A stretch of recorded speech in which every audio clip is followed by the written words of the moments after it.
as my 7-year-old son likes to remind me, Daddy, you said full self-driving was never going to work in your lifetime. And that was the week before they released it. And I shook my head and then sucked it up and spent my $11,500 again and bought full self-driving. Yeah. And surprisingly, it's really good.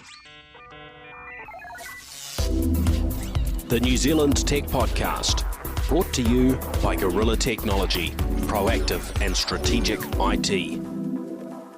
Well, greetings and welcome along to the New Zealand Tech Podcast. I'm your host, Paul Spain, and real privilege to have Mike Jones joining us for this episode. How are you, Mike? Good, thanks, Paul. Thanks for inviting me. Yeah, look, it's great to catch up. Your first time on the show. Maybe you can fill listeners where you fit into the big wide world of business and tech in New Zealand. Yeah, well, I'm the General Manager of Earthcare Environmental. Been in the business for a long time doing waste and recycling.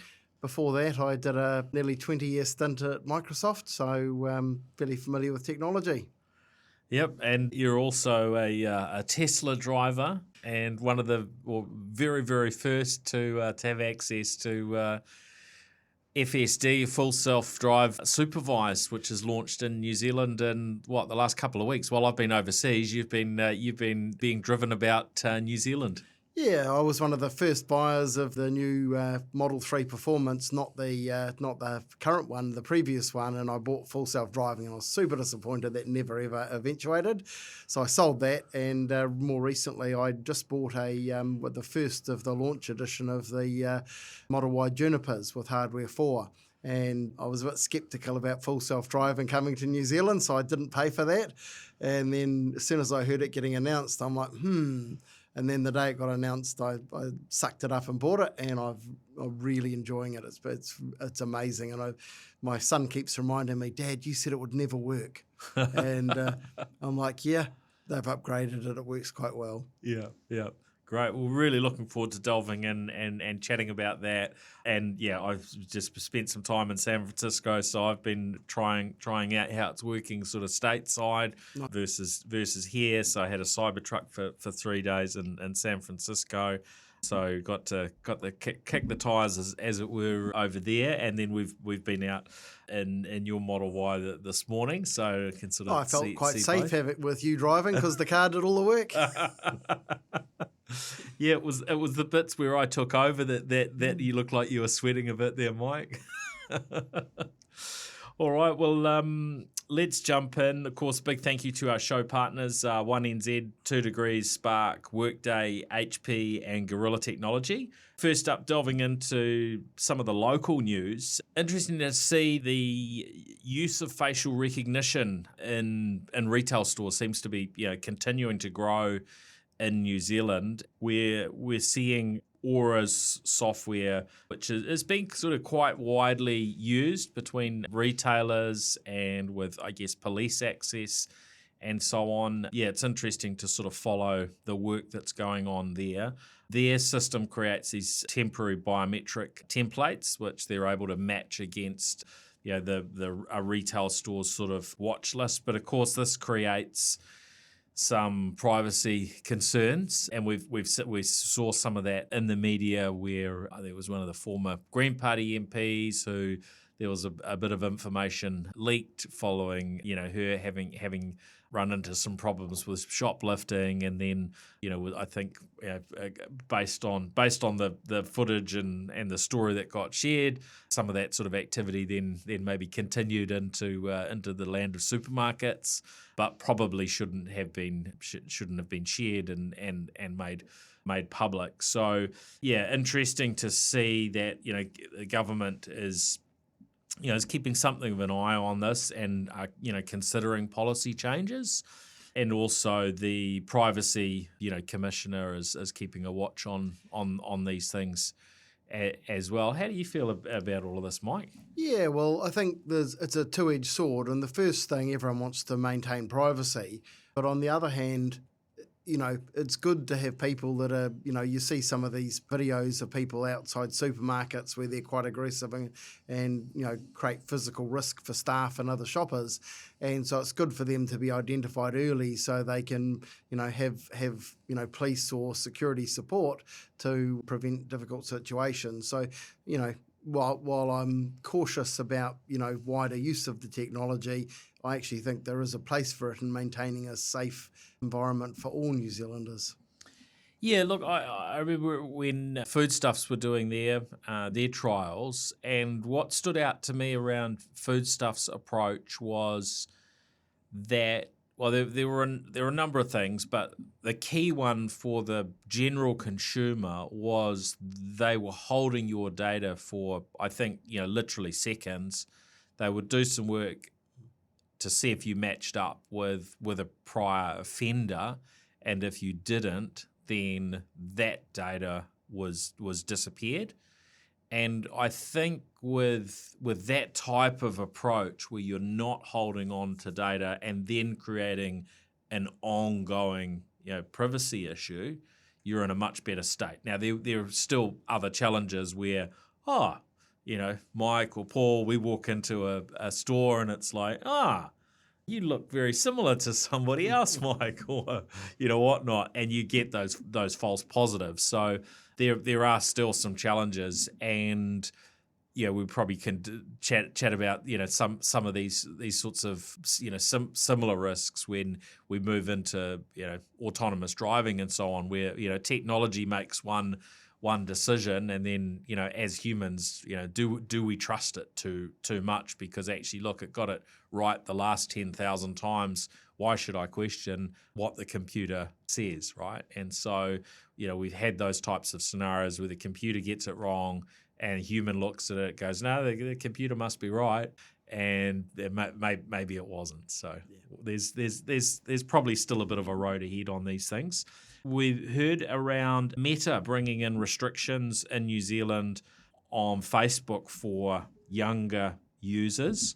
Now, you can understand with legislation starting to come into place in other markets, and there being a push in New Zealand to block all social media access for under 16s, that a firm like Meta, who want people to be using their platform of all ages, would make some efforts to try and put restrictions on teenage users, those sort of under 16, and to try and sort of differentiate at different age points.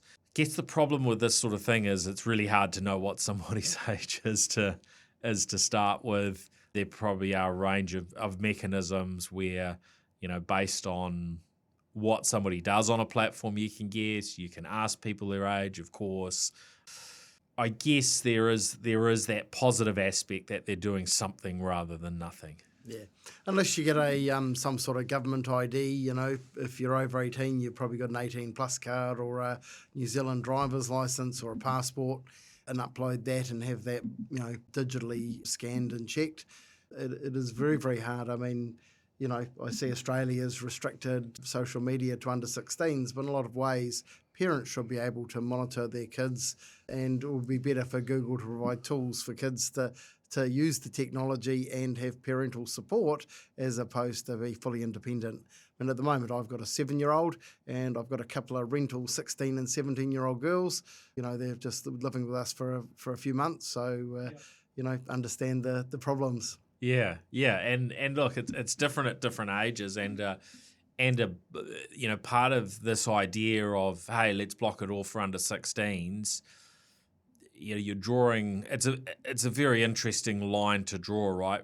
Do you go from then no access to complete unfettered access to everything at that sort of age? And I think different kids will mature in different ways. Certain kids should have access to technologies that might well be quite appropriate for them, and then what do you decide on what you should and shouldn't block? Because you block something, but actually then something else might become more harmful over time, and there are new things coming through as well as lots of ways to kind of bypass. So it's not a simple topic. We probably need to do an episode or two where we really delve into it deep. Yeah, it's about like the question about drinking. Interestingly, one of the girls that's living with us is German, and for her, the drinking age in Germany for beer is 16. In New Zealand, it's older than she is now. She's only 17. And so it's unusual for her not to be able to go out and have a beer. And early access to technology or alcohol under limited conditions with parental guidance, isn't a bad thing. Not advocating to reduce the drinking age in New Zealand, but it's like the graduated driver licenses. You don't get full and free access to a car. You have to go through a gradual process to level up. Yeah, which I think has been helpful for New Zealand. Yeah, the age did go up a little bit, but then you've got the graduated levels. One story I saw came through while I was away. A New Zealand teen inventor has come up with some smart LCD glasses. The chap Mark Campbell, I think he's 19 years old. Glasses that dim flashing lights for those with light sensitivity and epilepsy. So apparently they're going through a clinical validation and have already won a James Dyson Award. And is being supported by startup Aotearoa and a tech mentor, Dr. Diane Jones. So I thought that's a really good use of technology right there. Yeah, so with all of the things that are being developed, putting them together in innovative ways is awesome. A friend of mine invented a kind of a insulin pump thing that was also good, but putting together different technologies in innovative ways to improve people's medical outcomes is a fantastic use of technology. And ultimately, most of these things come down to whether they can be commercialised well. So good that Mark is already, as the inventor, already plugged into a whole range of things from going through the James Dyson Award process to getting some mentorship and so on locally, because also from an NZ Inc. perspective, we want these great innovations to win globally and to be successful commercially. So that'll be an interesting one to follow. Yeah, it's a good way for young people to move forward. You come up with this great idea, and it's not easy to commercialise something in a way that's producible and marketable, and it's important to, the clinical validation will make or break that technology. Also picked up news that we've got new chips coming through from Qualcomm, the Snapdragon X2 Elite Extreme processors. Now, for anyone that has been interested in Windows laptop that gets more Mac-like battery life and performance, you may well have tried one of these devices already. I've got a Microsoft Surface that uses the Snapdragon, I think, X Elite processor. It doesn't give you as long a battery life as the Macs with the M4 chip, but reasonably well down that track. This new refresh of chips boosts the performance, so they've got more cores. I think some of these chips are going from 12 to 16 cores, so you're actually going to get more performance. The battery life looks to continue on being really competitive and expected to increase in certain use cases, and a bit more grunt in terms of the NPU or the neural processing unit for on-device AI type work. So no doubt we're going to see these coming through in new laptops and the like, probably mostly next year before we see those landing in the market.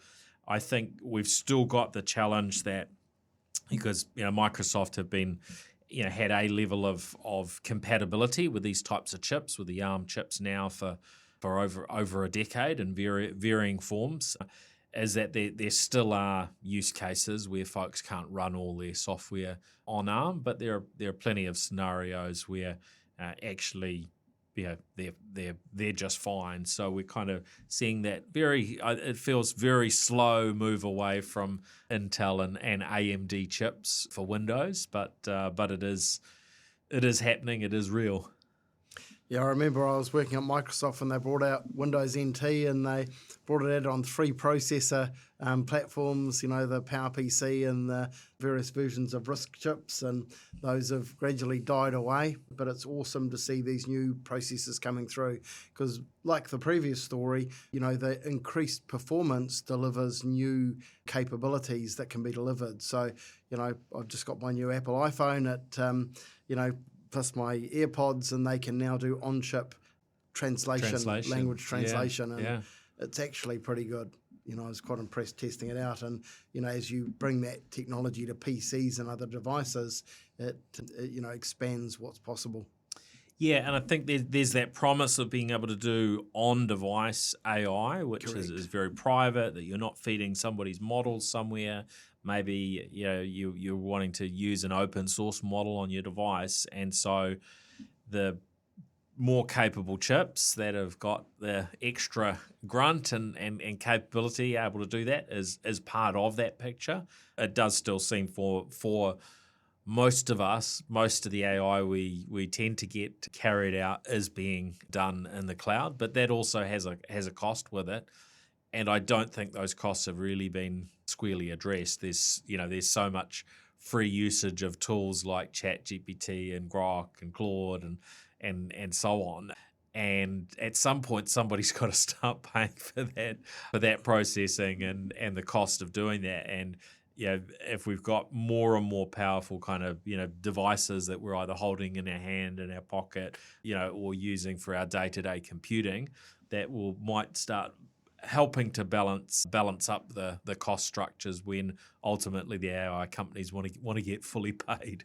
Yeah, and also you're starting to see some of the bigger companies like Salesforce. One of the things that they're making as a sales promise now is they don't use your data to train their models. And that's becoming increasingly a thing, and there's 2 ways of doing that. One is extract a guarantee from your vendor, and the other one is to process locally. Now, a couple of other bits to delve into. There was a big story, New York Times covering it. I saw it hit the New Zealand media as well with stuff.co.nz. I mean, I think we all know how it works with these big stories. Somebody writes a story that's a well-known media outlet usually, and then it goes around the world very, very quickly. So the headline Stuff published was Secret Service dismantles telecom threat around UN capable of crippling cell service in NYC. And they were highlighting, look, we've got about 150 world leaders preparing to descend on Manhattan for the UN General Assembly, and then goes into how the US Secret Service has dismantled this massive hidden telecom network across the New York area that could have crippled cell towers, jammed 911 calls, flooded networks with chaos at the very moment the city was most vulnerable. So this was a pretty dramatic, intro to their story, right? And I started reading it, and it just didn't feel right. Did you read this one when it came through in the media? Yeah, I had a read of it, and I note that quite often you get these scare stories, America's under attack, blah, blah, blah, and it tends to happen when they're wanting to change the attention of the public onto something else, or they're wanting to have an election and they're trying to influence certain segments of the population. So, you'd expect that if someone was trying to cause mass-scale disruption, they wouldn't be using cell phones. They'd be having some specialised technology. What can a few hundred cell phones do that, you could buy a device that can multiplex, much more channels of attack than that. Yeah, and the equipment that was concerned, they said, were clustered within I think it was 35-mile radius broadly of the United Nations HQ. They said it was made up of around 300 SIM servers packed with over 100,000 SIM cards. So it is, it's definitely of some scale. Yep. How and they were saying it was a broader investigation that led to this discovery. I think, maybe somebody sending some messages that they wanted to track down who's sending this malicious message or something in an anonymous way. The thing was that we quite quickly heard from other sources saying this story is completely bogus, and look, these SIM farms are a thing, and yes, they do get used by criminal enterprises where they do have these things set up, and they're used to send spam, maybe forward international calls using local numbers, for a whole range of reasons, being a scammer who's sitting in pick a country where there are a lot of people that are sitting around and able to make phone calls at a much lower rate than say New Zealand, and they're calling, but they want the call to be looking like it's local or something, or they want to do a mobile call, and there might be a cost benefit. There's all sorts of reasons on why these sorts of things get used, and then there are the mechanisms where a false mobile network has sort of stood up that can bypass charges and actually send messages and the like. So apparently the Secret Service did some network triangulation to find the phones, but what they found was SIM farms, which have been around for quite some time, and this is gear that you can buy off the shelf. Maybe not at your local JB Hi-Fi store, but this stuff has been commercial products reasonably available for a long time. And quite interesting when we read these stories in terms of trying to get your head around on why a story like this would come through, why the New York Times would publish it, the folks quoted and so on. So if you're interested in delving into this more, if you're kind of curious to maybe understand the picture, there will be multiple stories online. The first one I shared, I came across, was Robert Graham's Substack, which is CyberSect, so cybersect.substack.com. If you want to go and have a look and delve in a little bit deeper if you're curious to know more.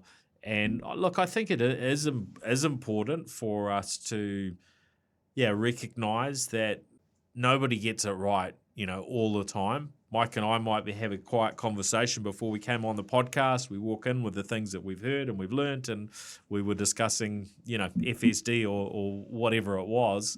Not all the bits and pieces we've heard, they might not be 100% correct. And it's very much the same with the media, although, I think we should expect, especially for, well-funded media, we should expect that they've done really good research and are bringing really solid facts to the table. And, no doubt there'll be a bit more online floating around this one, but it certainly from what I've seen so far looks like, the initial reporting on that was probably somewhat weak, but these are the sorts of things that lead to distrust in governments when you've got a government entity that's actually, put out this information and then shared it with major media when it doesn't stack up too well. Because I think we've grown up in a world where we largely expected our media to be trustworthy and straight up, and our governments to be trustworthy and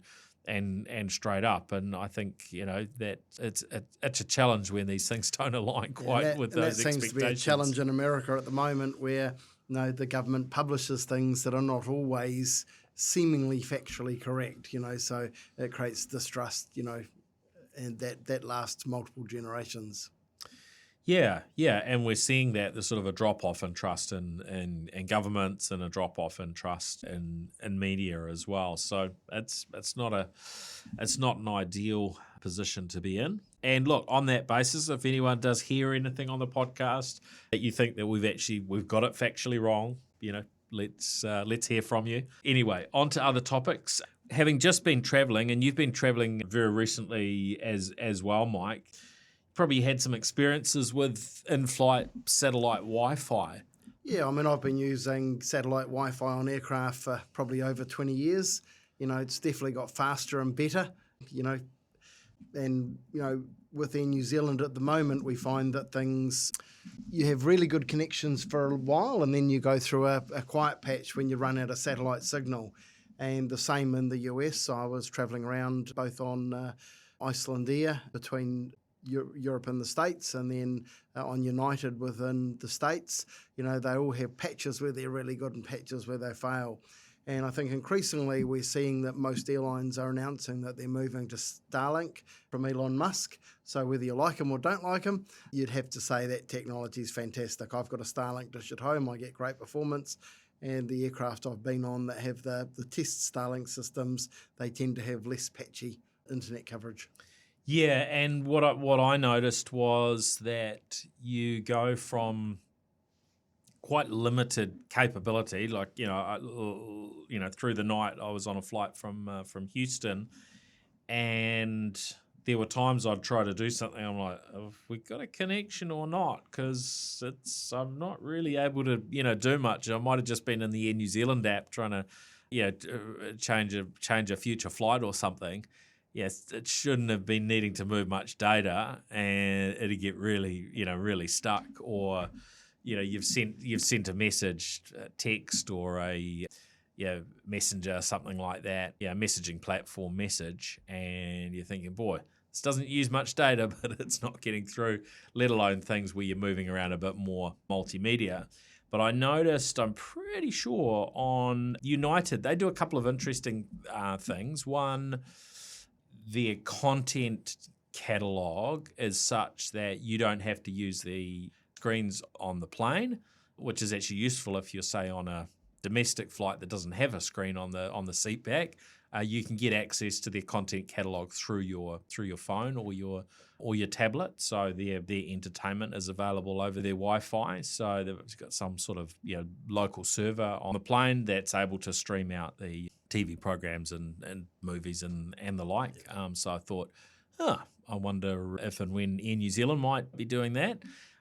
The other thing was, pretty sure on one of the flights they were streaming YouTube. So I think that must have been a plane that already was connected to Starlink, because you just don't have enough bandwidth for that sort of thing on the older satellite connections. Yeah, I think the Starlight's just starting to roll out at Air New Zealand. I know a friend of mine who's a pilot there was getting pretty excited.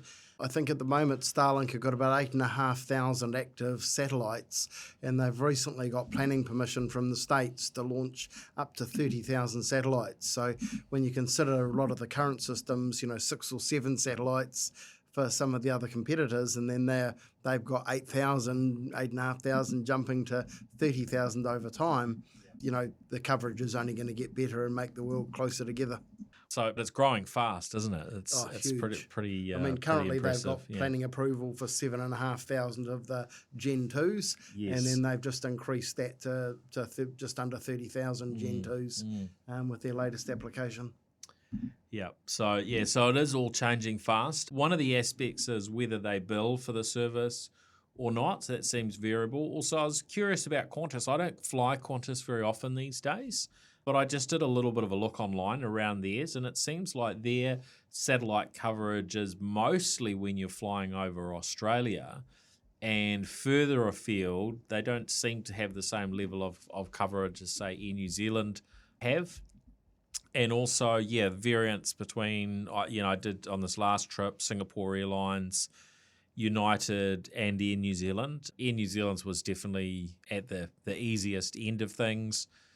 I think Singapore Airlines, you had to have your flight linked back to your Singapore Airlines number, and then you could get access to some service for free. But if you're flying Air New Zealand, even if you've got a Singapore number, then your AirPoints number might well be connected to your booking, so then you don't get it.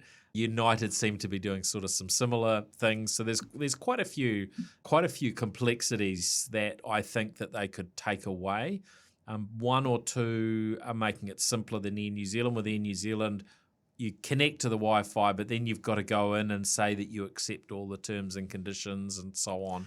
I wonder if there would be a less obtrusive way than having a captive portal. That's kind of, that takes me back to what hotel Wi-Fi used to always do 20 odd years ago, and has certainly become less common in more recent times. Yeah, well, I did notice this time that my device would suspend and resume, and previously you'd have to go in and reconnect, and this time it seemed to auto-reconnect, so they might have engineered a little bit of the complexity out, but yeah, it's a real painful if you're trying to go in and relink yourself every time you pick up your device.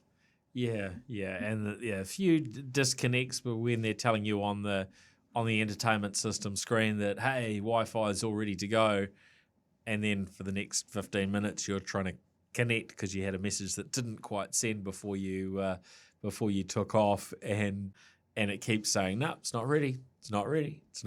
So it seemed to take a long time. I don't know whether it was 15 minutes or half an hour, but it seemed like, quite a while after that, they made some sort of announcement either on screen or over the the speaker system to mention that. So yeah, still some improvements ahead on that front.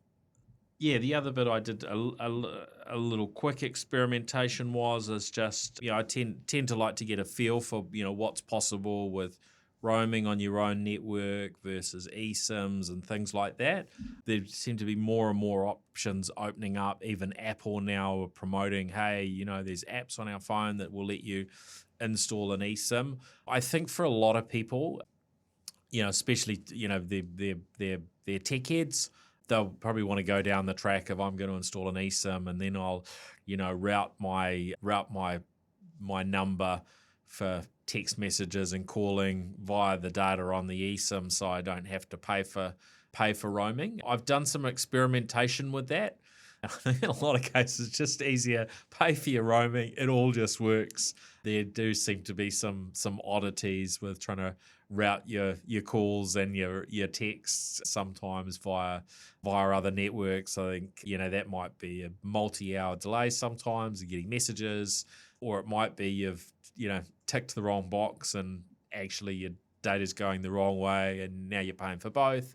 But there's certainly circumstances where I think that either situation can suit. It's going to depend on the person. I would say in most business type situations, you just want what is easiest, which is going to be pay for your roaming. It's not that expensive these days. Although on the flip side, we have had our cost of roaming kind of moving up. You could arguably say it's probably maybe in line with inflation over the last few years, but yeah. Yeah, I analysed eSIMs before I went overseas, for data roaming. Yeah. And it was in the vicinity of $2 to $3 a day. So for a 6-week trip, $40, $120, the hassle factor just, I just gave up and used our own 1NZ SIMs and Spark SIMs to do the trip. Yeah. This interesting story, spoke to somebody on the plane who had been off in virtually the other side of the planet. A company involved in pest control. They was called into some. In this case, it was a very nice private island in the Caribbean to do some pest control. But they do it all over New Zealand as well. And they were saying how Starlink and also the satellite texting had been a real game changer for them, because they can be out in kind of wilderness type areas for long periods of time. And in the past, they just didn't have the level of communication, and they just said that's really flipped for them recently. Yeah, in the past we've had to issue staff with satellite type emergency devices when they work remotely. Right, EPIRB type things and so on. Yeah. But now that you've got texting on your satellite, on your phone via the satellites, it's a game changer.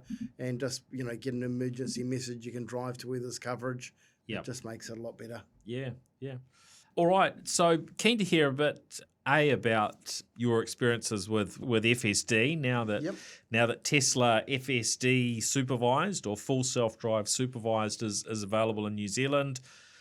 Some listeners will know I've been waiting for this a long time, having paid for it about 6 years ago on Model 3. We're now in this scenario, over the last week or so while I've been away, where this has opened up and it's available locally, and you've done a fair bit of driving on it. Now, Mike, there's multiple options when it comes to ways we can get assistance from our vehicles, right? And over the years, that's improved somewhat, from emergency braking systems where the car thinks you're too close to another and it will stop, to autopilot, which will I guess give you some assistance on the road, which is a step further ahead from other older sort of systems. And we've got a range of automakers that are sort of dabbling in these varying technologies, but Tesla's FSD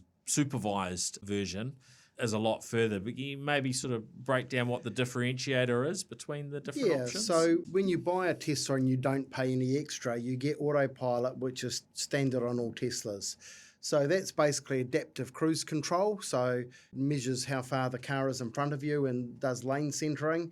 And the driver's got to supervise and the hands on the wheel. There's no alternative to that. You can then pay about $5,700, I think, and that's enhanced autopilot. And that gives you navigate on autopilot for basically highway on-ramp to highway off-ramp. So just much, much safer when you're on the motorway. Does auto lane changes, auto park. You can summon the car. I've never managed to successfully do that. Haven't actually tried because the car's just right outside my house anyway. And then the highest level, which is you can upgrade from enhanced autopilot to FSD, full self-driving, for another $5,700, or for $11,400 you can jump straight to FSD. And that includes traffic, stoplight and start, sign recognition, city street navigation, turn handling, and that's what we're using today. And I use that to drive 95% of the time in my Tesla since I've got it, and it's been very, very good. Still it doesn't require to give you the steering wheel nag. What it does, it looks at your face and makes sure you're paying attention to the road. If it thinks you're not paying attention to the road and you don't correct that instantly, it'll give you a strike. 5 strikes and it disables full self-driving. You do get a bit of a warning, right, before you it counts as a strike. You get a very brief warning, and but you've got to react pretty quickly to recover it. But after 3.5 days, I believe that resets. I've never been locked out, so that's good. But it still requires you to either put your hands on the wheel or your eyes on the road, and once it pops up on the screen with a nag, you've got to give the little steering wheel a little tug. So. And it's happened when I've been looking at something, still able to see clearly out the front window. And so I think it's a bit tough, but I think it's a good balanced way of making sure people are paying attention. Yeah, those settings might be a little bit more conservative at the moment in the New Zealand market as it's just launched. So I'd seem to. Yeah, my impression was it was a little bit more generous in the US, but yeah, I could be wrong. Maybe it's exactly the same. Also, I think there's one time as I come back from down Bucklands Beach Road, I've got a choice of going straight ahead or turning left into Langs Road. If I'm driving, the Tesla navigation will automatically direct me straight ahead, but sometimes it's too far to the left, and it'll either accidentally turn left, still safe, but shouldn't have gone left, it should have gone straight ahead because that's what it told me it was going to do, or it'll quickly correct and pull into the right lane, sometimes without signalling. Now, it doesn't tend to do that if there's another car behind me, but it's just one of those things that they'll improve in the future. So as I say, it's not a dangerous thing, it's not something that's caused me alarm, but it's something that I go, that's not what I would have expected, and I want it to be predictable so that it does what I think it's going to do, not something that it thinks it's going to do and hasn't signaled to me. Gotcha. What I noticed with my US experience of exactly the same version of FSD Supervised as you're able to use here in New Zealand compared to what I was using a year ago. So I think last year in the US, I was on FSD 12 dot whatever. They moved earlier this year to the version 13 of that. Issues I was getting at driving up wrong way streets, going through red lights. There were, there was quite a number of issues. much, much better this year. It was a really, really good experience. And in fact, and we'll get into this from a New Zealand perspective, but my experience when I sort of look back at the times where I maybe took over from the AI and driving and thought, oh no, it's not doing that right, we need to do something different, was actually in hindsight afterwards, it probably actually knew the road and had better data than I did, and actually I should have left it be. So anyway, that was my US experience. But what's it been like for you, Mike? And had you driven FSD anywhere else in the world previously, or was this your first experience beyond what's been available in the New Zealand market over recent years? Well, in 2023, I bought a Model 3 Performance that was new out, and I was all excited about FSD, but it was a fizzer because it was Hardware 3, and soon after the Hardware 4 came out, and I had a Roadster and a Cybertruck on order, and I'm like, well, I want to get the same version of the Hardware 4 and all of them, so they all operate predictably. And so I sold my Model 3 and then ended up buying the Model Y Juniper. I think I got the first one in New Zealand that went to a non-staff member. I was booked a week later after the release, and then they rang me and said, do you want to pick it up tomorrow? And I'm like, oh, that'd be great. And then when I turned up, they're like, oh, you're our first customer, because we got them all curlies. That was awesome. Cool. So, when I first bought it, I didn't buy it with FSD. I was so pissed off with having spent $11,500 last time and not getting any value out of it that I decided not to buy it. And as my 7-year-old son likes to remind me, Daddy, you said full self-driving was never going to work in your lifetime. And that was the week before they released it. And I shook my head and then sucked it up and spent my $11,500 again and bought full self-driving. Yeah. And surprisingly, it's really good. So it's not autonomous. You can't just hop in it and tell it to drive. You've got to supervise it. It does make a few mistakes, but not many. I'd classify it as an advanced learner. So I've taught quite a few kids to drive. And for me, an advanced learner is someone who I don't really have to pay a lot of attention to, but, sometimes they get confused or make silly mistakes, but not something that puts them or anyone else in danger. And so, we've done a couple of trips, into town during peak hour, out of town in peak hour. We live in Bucklands Beach, so we'll fight the snail trail of peak hour traffic south. On Friday night, we drove it in the rain and the dark down to Tairua. Now, what I noticed was it drove about 10 k's slower on the open road, and then on 25A, which is quite windy and rurally, it crept down to about another 20 k's below what I normally would have driven. Do you normally drive around the speed limit, or are those kind of open road type speeds which are higher than what you might need to travel? So the speed limit on that road is 80. When I grew up, it was 100. Normally, I try and stick to about 80, but it was kind of 65, 70 on a lot of the roads, sometimes slower. Some of it was justified. You see the yellow sign, it gives you a 55k corner. I'd probably go a little bit faster around there, but it was going like 45, 50, a bit slower than it really needed to. Yeah. Because those yellow guidelines are designed for a fully laden truck. But overall, it was safe. I didn't take over to get my trip faster because I wanted to see if it could make it. It made it very, very safely. And then on the way back, it was daylight, it was dry, and it was a little slow, but not only 5 to 10 k's slow. And what I found is with a little bit of encouragement on the accelerator, it doesn't turn off the FSD, it just helps it to know to go a little bit faster. So it does seem to learn. And when you've done the same route a couple of times, it does seem to be a little bit faster. So maybe it's capturing some extra data as it goes. Yep. And there are some settings to allow it to go above listed speed limits in certain scenarios as well, right? Which is interesting. In the US, I saw that was set to go up to 40% over the set speed limit was the recommended setting. Well, I rented just a petrol car, and when I rented it in Chicago, I asked them, what's the speed tolerance? What speed should you drive? And he said, if you're doing under 80, you're probably going to get people, honking at you and getting annoyed at you. So the speed limit's a bit lower than that. But, it's your risk, but, keep your speed up. Yeah, yeah. But in general terms, I don't find that there's an overage, and the default in New Zealand's 10%. but at 110 k's you're going to get a ticket. And I tend to find mine drives more 95, 98, which on the speedo comes out to 96, 98. And I'd probably, if I was driving, I'd be driving at 104 on the speedo, which would be 100, 102, just to keep up with the traffic. And that would be nice for it to be a bit faster. But I think they're promising that in release 14, which is still a little ways away yet. Yeah, there's a staff and whatnot that are testing that next version, right? Yeah. But, the interesting thing is, there's not many cars you can jump in and it can navigate and steer you all the way. Now, sometimes I go, gee, I wish it drove along the waterfront because it's a nicer view, but the route it takes is efficient and effective. I find that the full self-driving is good at looking for other traffic. It's a bit more hesitant. As I say, it's more like an advanced learner, a little bit more cautious than I would be. But with me supervising it and it driving, you got two sets of eyes doing the work. So it's actually quite a safe scenario. So when you hear Elon go, it's a lot safer, I was like skeptical, but now I can see that is the case.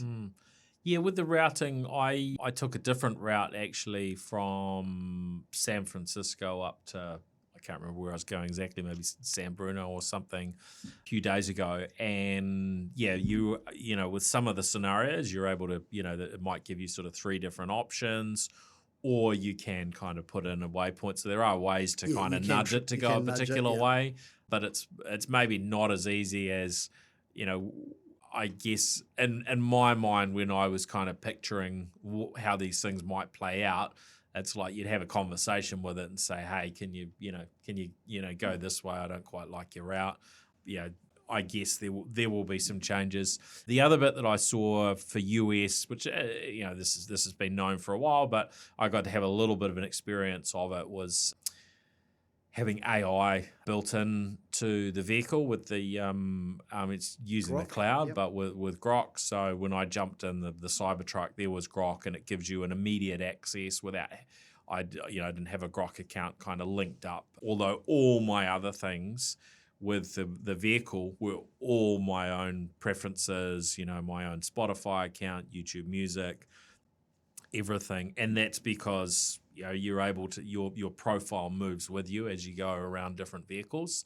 And yeah, I've found that is actually a really nice feature that Tesla have, and down to a level of how the seats are positioned and the mirrors and the like as well. And so that was actually a really nice experience in the Cybertruck to have it basically all pre-personalized for me.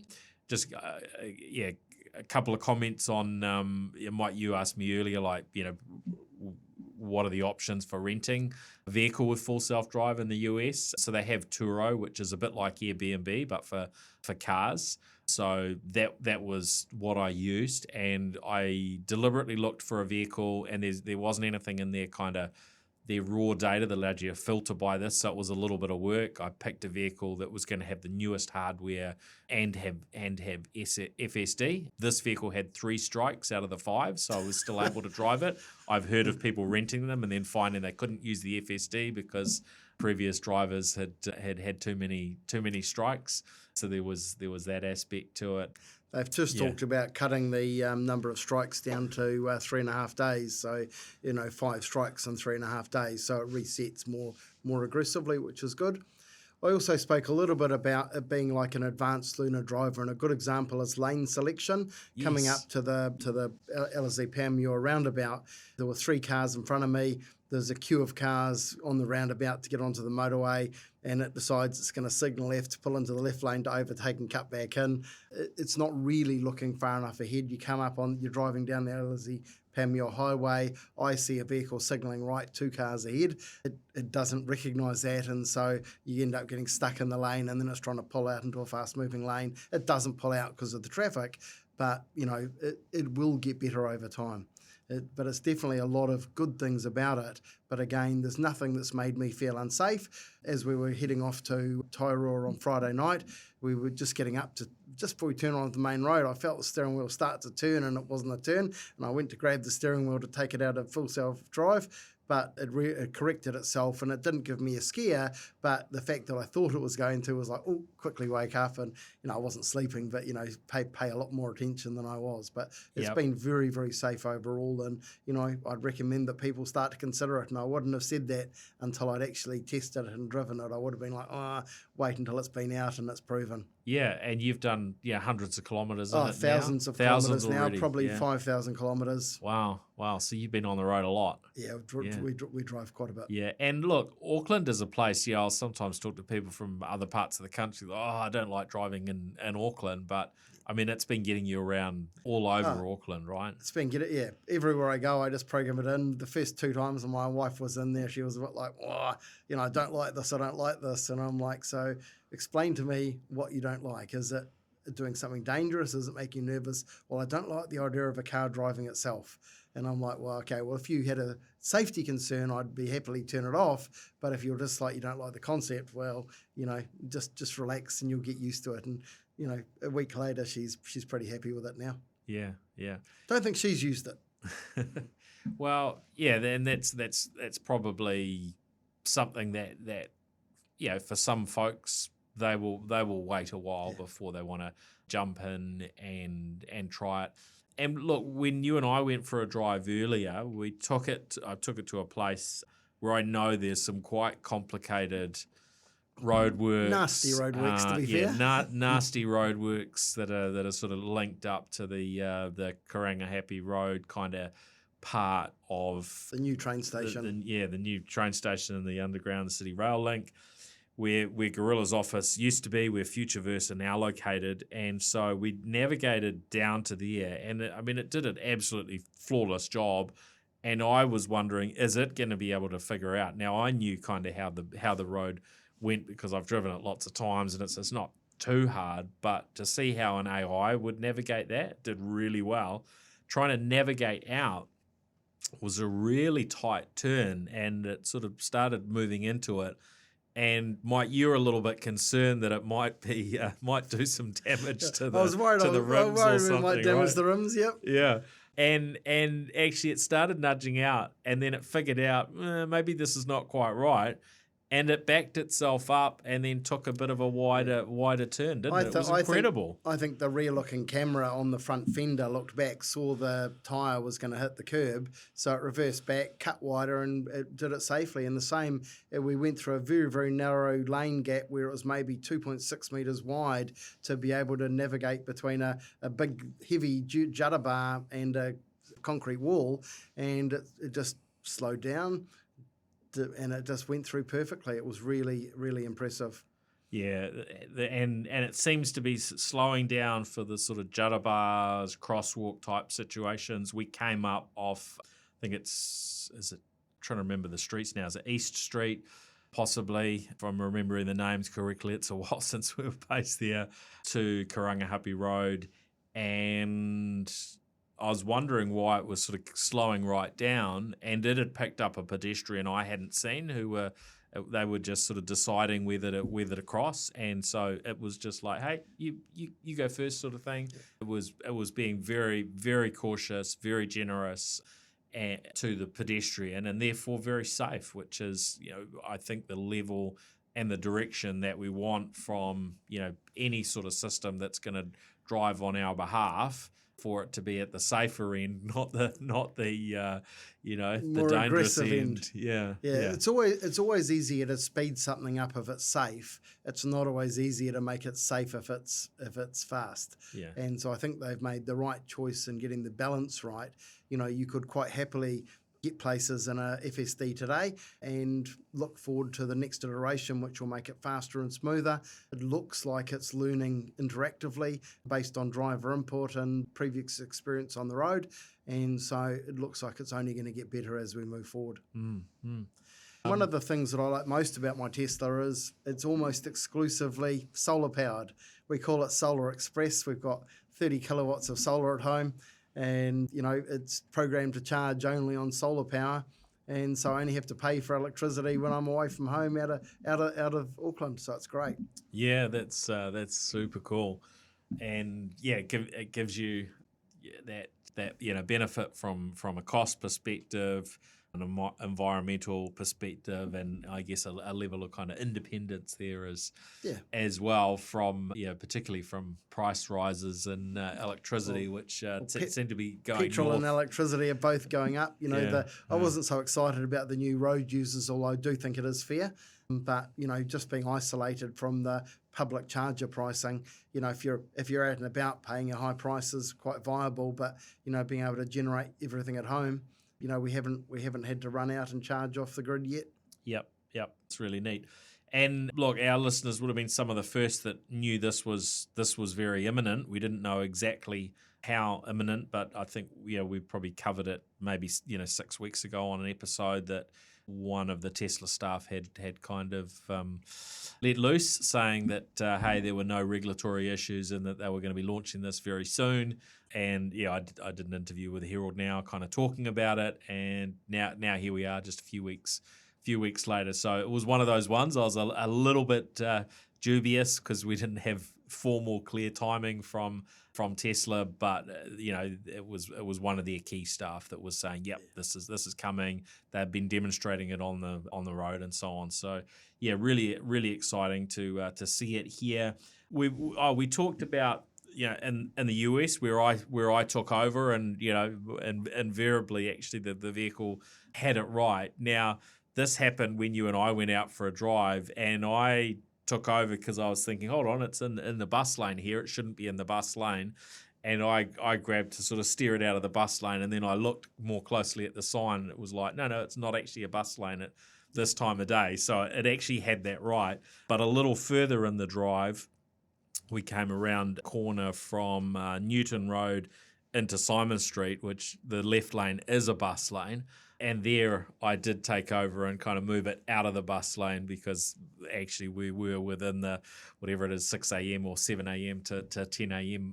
Window. So, that's a reminder that it is very early. Look, this is, other than we know that there were tests that were going on. I think, last year with this technology being tested on the road in New Zealand, but in terms of public access, look, it's just been a small number of days.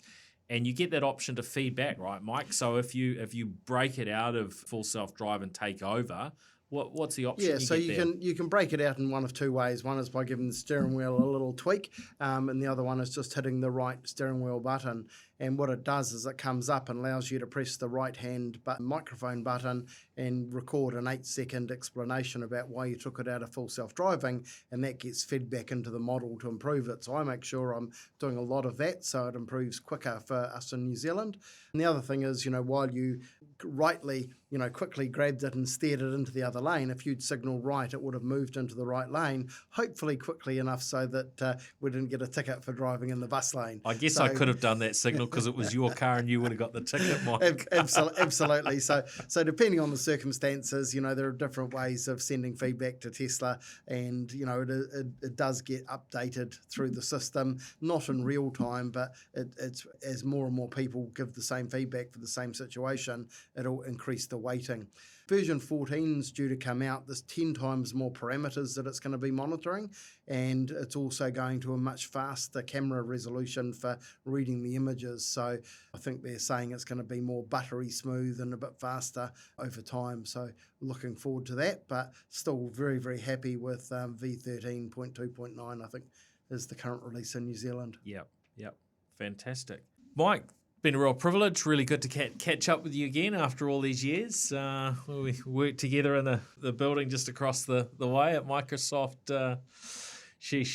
Doing my maths here. A long time ago, shall we say. Was it, I think it was before the millennium, wasn't it? Millennium?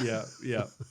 So going back away, but really nice to catch up, and appreciate your insights, and was hoping to sort of delve a little bit into how you're using AI in your business. Would you have a moment or two just to sort of share your experiences? So we're just in the early days. We're just going into semi-production testing at the moment, but one of the challenges for any business is having enough staff time to deal with customers' inquiries in a timely fashion.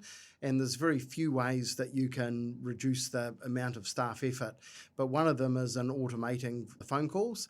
And so we're working on two things. One is outbound calling, where we have an AI call call the customer, if they get through to a real person, they instantly transfer it. So the customer's experience is they're talking to a real person, but we save 50 to 80% of our time managing the dialing and the call list and things like that.